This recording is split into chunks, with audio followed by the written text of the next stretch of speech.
Hi, I'm Rich Ribeiro. The Terrell Fund is committed to educating the public about the need to support New Jersey's infants and toddlers right from the start. That's why we're proud to support the important early childhood programming produced by the Caucus Educational Corporation. This special edition of One-on-One with Steve Adubato is brought to you from the Tisch WNET studios at Lincoln Center. Funding has been provided by Wells Fargo, the Terrell Fund, supporting Right from the Start NJ, the Nicholson Foundation, supporting Right from the Start NJ, NJM Insurance Group, Fedway Associates, Adler Aphasia Center, helping stroke and brain injury survivors recover their speech, and by the Northward Center. Promotional support provided by The Record, North Jersey's trusted source, and northjersey.com. And by Jaffe Communications, where business, media, and government converge in New Jersey. This is One-on-One. I'm an equal American just like you are. The jobs of tomorrow are not the jobs of yesterday. Look at this. You got this? There it is, man. Look at that. Life without dance is boring. I don't care how good you are or how good you think you are, there is always something to learn. Do you enjoy talking politics? No. People call me because they feel nobody's paying attention. Our culture, I don't think, has ever been tested the way it's being tested right now. That's a good question. High five.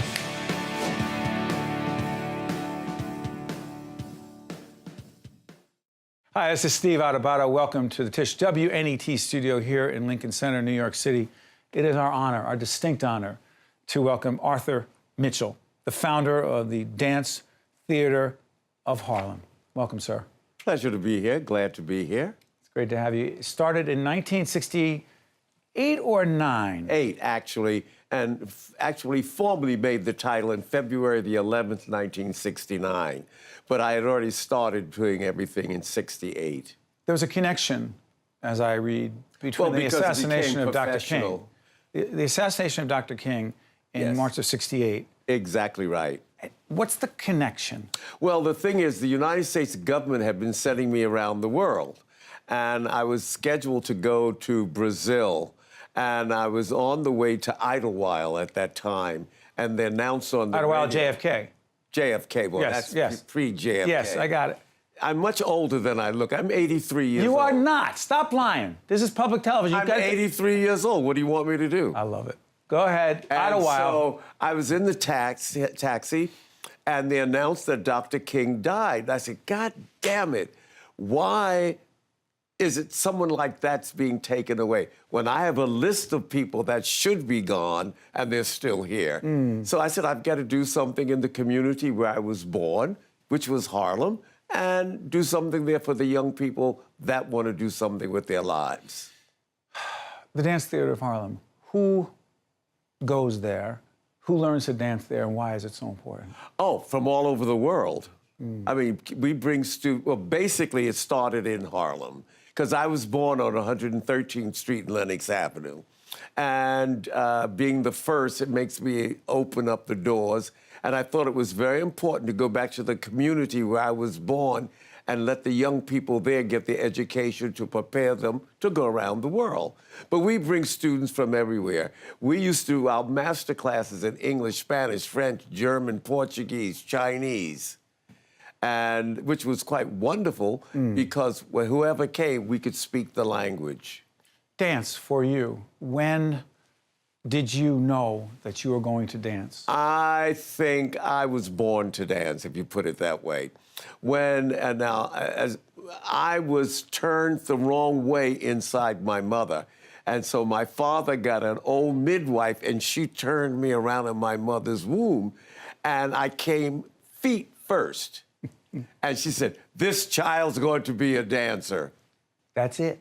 And I think physically more than just talking. I put it into movement, and I'm very comfortable with it. When you first started to dance, Yes. were you supported?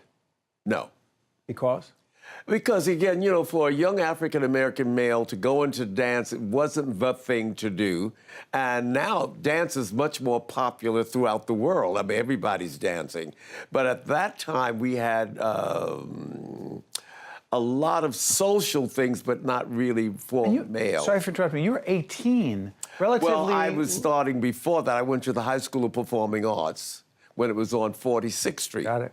And who's that guy? that's me when I was a little younger. Oh my gosh. And so, but I was in a class, and my guidance teacher saw me doing the jitterbug or the Lindy Hop. She said, "Why don't you try out for the High School of Performing Arts?" I had no formal training, so I found an old vaudevillian by the name of Tom Nip. I said, "I like Fred Astaire. What about stepping out with my baby?" So I went to this audition, and there were these fantastically trained kids, jazz, modern, ballet, tap. And I said, well, they needed boys, so I did Step It Out with my baby. And they accepted me, and I studied mostly modern dance. And I won a scholarship to the School of American Ballet, and I won a scholarship to go to Bennington College. I was the first male to make the college co-ed. So I said, now, what are you going to do with your life, Mitchell? Go to college, have a harem, or are you going to become a ballet dancer? So I decided to take the scholarship at the School of American Ballet. So where does the New York City Ballet come in? The School of American Ballet is the official school for New York City Ballet. Were you breaking ground there when you were there? Yeah. When I went to the school there, the only other African-American was Louis Johnson, and the other person was Chita Rivera. We were the only three people of color. What was it like? It never bothered me because I'm very determined. And so consequently, I found that if I want to do something, I have to become the best at it. I studied acting, singing, voice and diction, speech, music, everything, because I didn't know what I was going to do. And at that time, my goal was to do maybe Broadway or go to Hollywood. And so I did a couple of shows. I did Kiss Me, Kate. I did, I was Bobby How about Midsummer's Night Dream? Study. Midsummer's Night Dream? Midsummer Night's Dream was New York City Ballet. Okay, who were you playing there? Puck. I was the best Puck in town. When you look at pictures of you from a different time in your life, Yes. how quickly does it come back to you where you were? Because I could see it. Right I there. have almost total memory of past.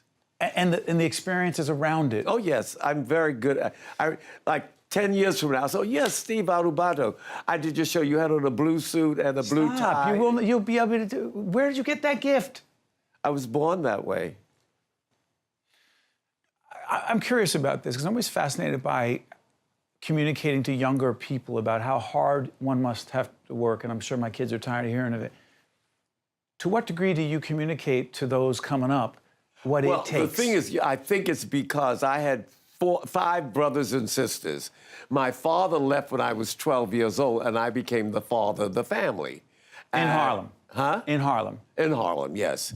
And so consequently, that put me in charge, and I had 2, 3 jobs. I worked, and I was trying to dance, and there wasn't much money. Yeah. And so whenever I could work and get a job, I would do it, but I did everything.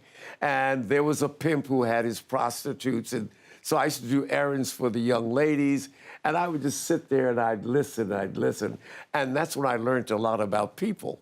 Is that part of where the Harlem Initiative comes from? The Harlem Initiative now is the arts are an integral part of Harlem. Any place you go in the world, they all want to come to America, they want to come to New York, but they all want to come to Harlem. What is it? It's the magic. It's the magic. It's the things that it brings the vibrancy and the life. The jazz, the singing, the acting, the Apollo. The dance. The Apollo. When Joe Louis won the heavyweight championship, Right. It was he came home to where? Harlem. I mean, I remember seeing old footage of that thinking, Right. special.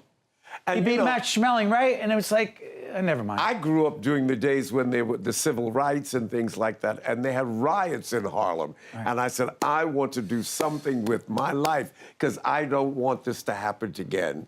So let me get these young people, work with them and see what they can do. and give them technique. Before I let you out of here, you're trying to make ballet more accessible to others, right? Yes. To those who have been denied the opportunity or not Exactly access to, right. Never tell a young person what they can't do. Anything's possible. Exactly right. Arthur Mitchell, Mr. Arthur Mitchell is the founder of the Dance Theater of Harlem, who is just making a huge difference every day, and we thank you very much, sir. To watch more One-on-One with Steve Adubato, find us online and follow us on social media. Steve Adubato here. This segment is part of our Right From the Start NJ public awareness campaign about what the needs are of our infants and toddlers from birth, actually prenatal to 3. And we continue a series of discussions, in this case with Jennifer Santana, who's the president, Coalition of Infant Toddler Educators, Early Head Start Manager for Centers for Family Resources. By the way, what is the Center for Family Resources? We're a Head Start, Early Head Start program. So we have federal funding to provide childcare and services to families from birth to 5. What's the difference between Head Start, Early Head Start? So Early Head Start is working with the families prenatally to 3 years of age, anywhere in a home visiting setting or in a childcare setting. And then Head Start is preschool from 3 to 5 years old before they go to kindergarten. And Jennifer, you joined us as part of our Right From the Start NJ Forum with 8 top experts, caregivers, professionals in the field. And one of the issues you brought up that I want to talk about here is the way we train, if you will, professional development for child care workers. Why is that an issue as it relates to Right From the Start NJ?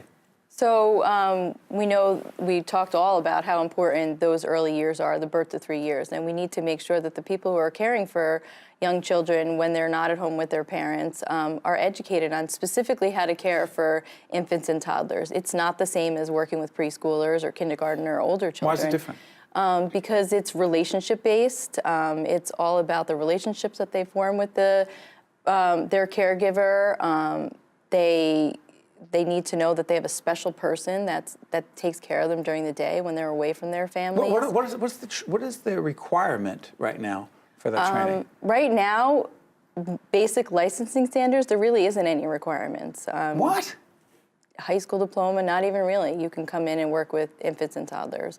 Why would it be, no disrespect to those who have those credentials, but why wouldn't it be higher? Why wouldn't we ask more? We should be asking more, but right now, I don't know, the importance isn't, people don't see the importance of the early years and that caregivers need to know the right things to do and what to do with these children. The other thing that came up, Jennifer, is so interesting, and I know you know this firsthand, is because the pay for child care professionals and those who work in child care settings is so low.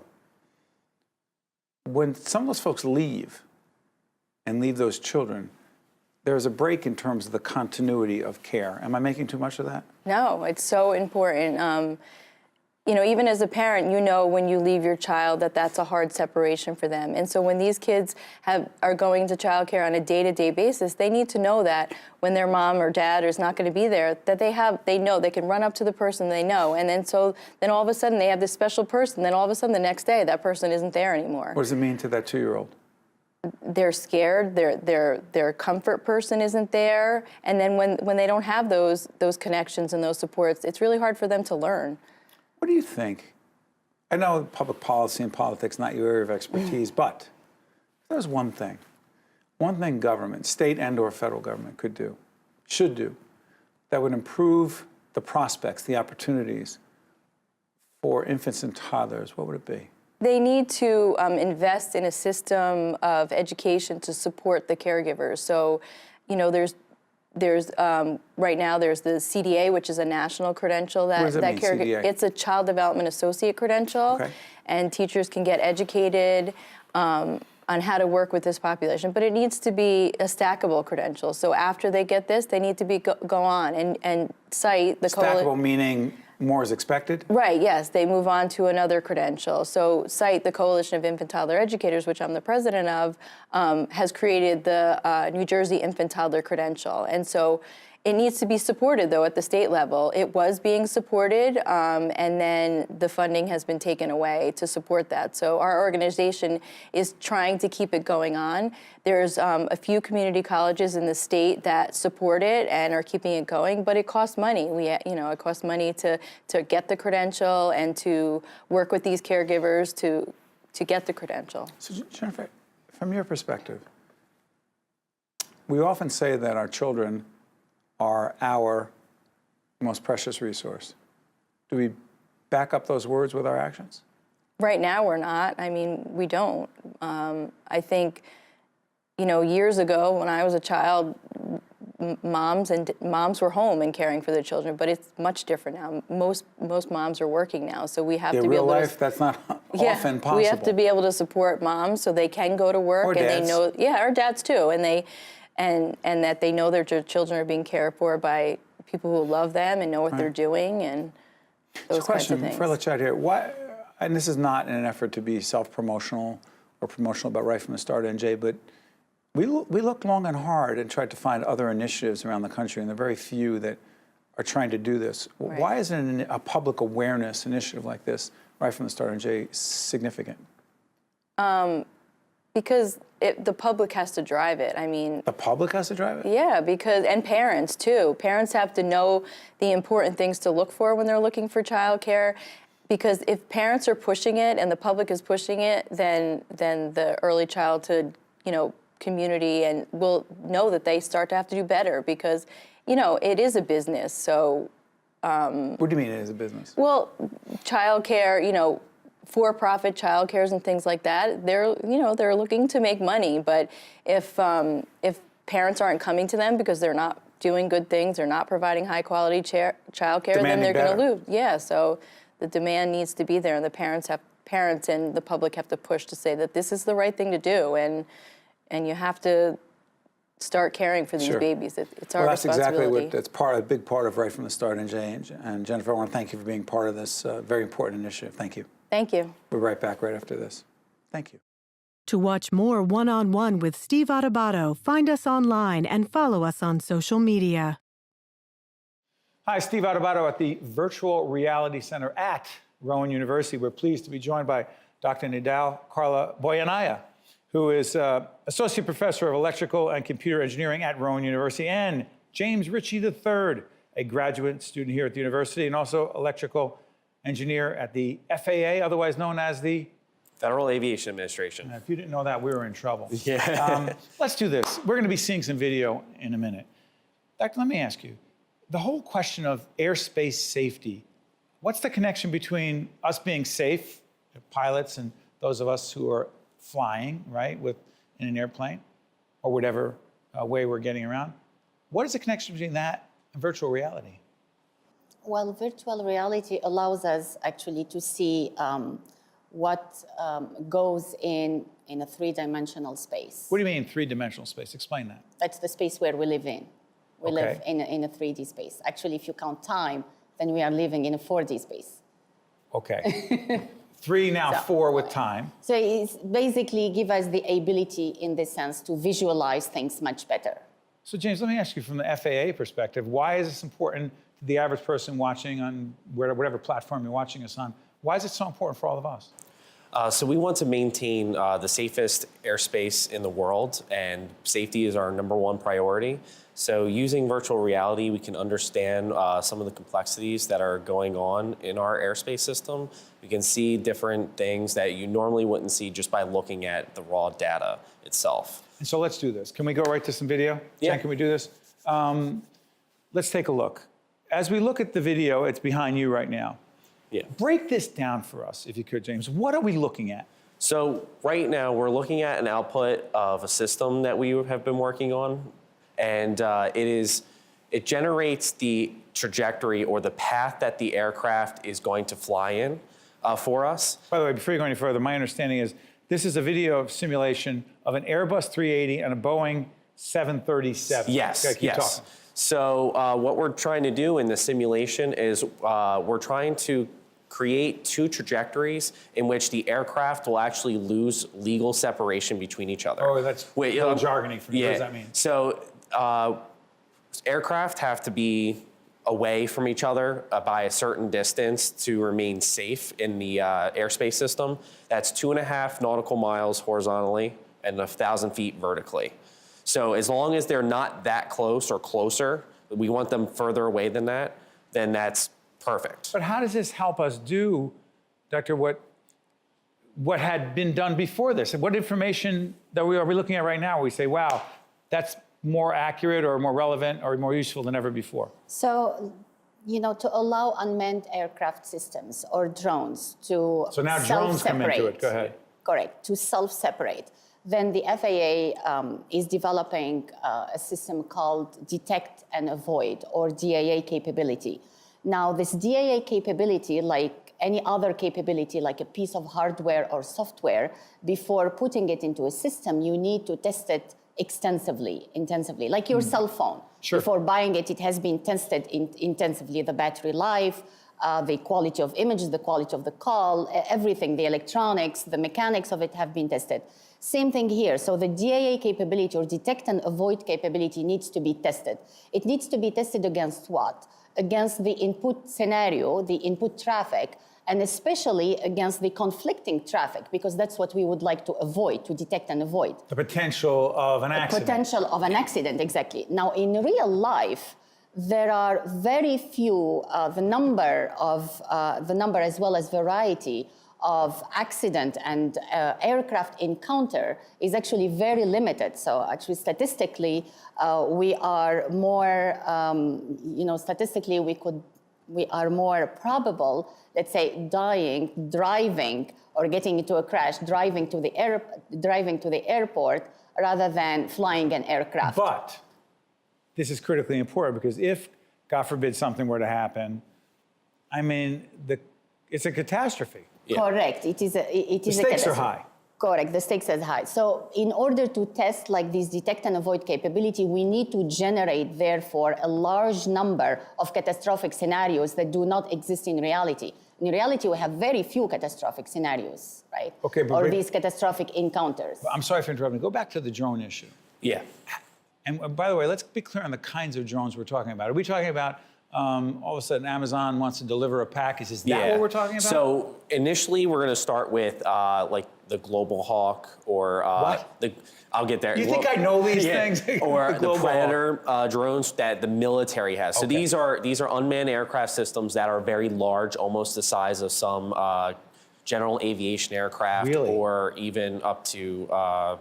Soon we'll have probably commercial size. A drone that big? Yes. But go ahead. So that's where we'll start. And then as we continue this, obviously Amazon's drones that they want to for delivery services, as well as other commercial companies, are going to be interested in this. Will you put that, I want to understand something. Yeah. Why would you put certain aircrafts and certain things flying in the air, if you will, into the simulation? Do they have to come to you? Do you realize that the marketplace and the reality is forcing it or creating it? So that what comes first? That's a good question. I could answer that. Yeah, Jump in. Okay. So actually here what we are doing, we are creating these conflicting encounters in order to test that piece of hardware or software of DAA, detect and avoid. So these unmanned aircraft systems or drones, they need to have that piece of software and hardware called detect and avoid. Do they have them all now? They don't. They are don't. testing it. They are trying to put it on and test it, exactly. But doctor, they're up there. If they're up there and they don't, respectfully, if they're up there and they don't have the technology. They are up there for in a very limited, It's you know, very certain controlled. What space happens when they want to and go in a very higher and limited- all around? They have to have it. Right, they will, yes. They will? By regulation?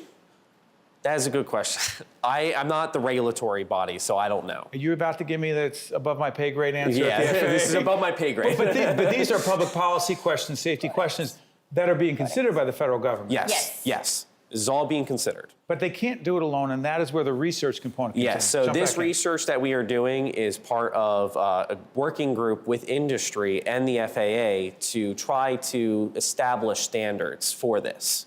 So they're working with MITRE, they're working with Lockheed, companies who are involved in this. And Lockheed, we know. Lockheed, MIT, and other research facilities are in this to try to make a system that's safe. This is cutting edge.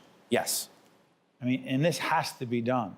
Yes. Doctor, if we don't do this and do it well, how high are the stakes? It is the same way as you are putting a cell phone in the market without doing any testing of it. But again, the stakes are higher. Yes. Yes. You know, it's great that our cell phone works, but it's something else when you're out there. I've been asking researchers and scientists this question all day as we're here in the virtual reality center here at Rowan. The greatest personal and professional satisfaction you get out of this work, what would it be? It's that I get to apply a lot of the knowledge that I learned in school and learn even more. And while I'm doing this, I'm also providing a service to the public. I am making the airspace safer, and all while having a lot of fun learning all this new technology. As a student and a professional at the same time? Yes. Biggest satisfaction for you? Reward? I think I like to be myself and my students at the forefront of technology. How much you love teaching? I love teaching very much. Well, I enjoy it. You just taught a lot of enjoy people. what I do. Sorry for interrupting. You just taught a lot of people right now, both of you, and have done a great public service. Thank you so much. Thank you. Thank you. One-on-One with Steve Adubato has been a production of the Caucus Educational Corporation, celebrating over 25 years of broadcast excellence. This special edition of One-on-One with Steve Adubato is brought to you from the Tisch WNET studios at Lincoln Center. Funding has been provided by Wells Fargo, the Turl Fund, supporting Right from the Start NJ, the Nicholson Foundation, supporting Right from the Start NJ, NJM Insurance Group, Fedway Associates, Adler Aphasia Center, and by the Northward Center. Transportation provided by Airbrook Limousine, serving the metropolitan New York, New Jersey area. Hi, I'm Governor Tom Kean. A dear friend of mine had aphasia, which is a language disorder that occurs from a brain injury or a stroke. It robs a person's ability to communicate, but it doesn't affect their intellect. Programs and services offered at the Adler Aphasia Center help to improve my friend's communication skills, as well as her self-confidence and quality of life. Most importantly, she was among people who understood her. If you or a loved one has been diagnosed with aphasia, there is hope.